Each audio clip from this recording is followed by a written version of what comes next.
بسم اللہ الرحمن الرحیم۔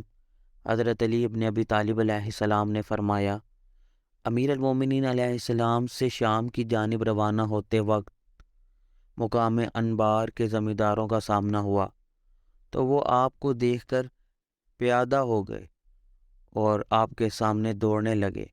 آپ نے فرمایا، یہ تم نے کیا کیا؟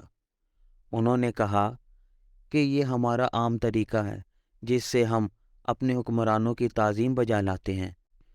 آپ نے فرمایا، خدا کی قسم، اس سے تمہارے حکمرانوں کو کچھ بھی فائدہ نہیں پہنچتا، البتہ تم اس دنیا میں اپنے آپ کو زحمت و مشقت میں ڈالتے ہو اور آخرت میں اس کی وجہ سے بدبختی مول لیتے ہو۔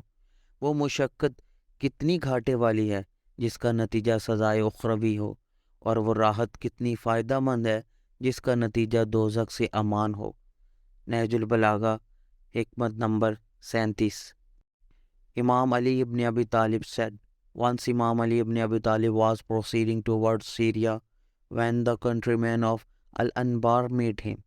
Seeing him, they began to walk on foot, then run in front of him. He inquired why they were doing so.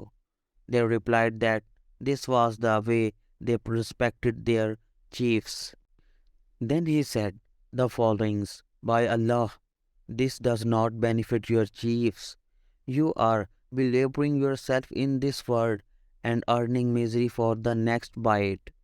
How harmful is the labor in whose make there is punishment, and how profitable is the case with which there is deliverance from the fire of hell.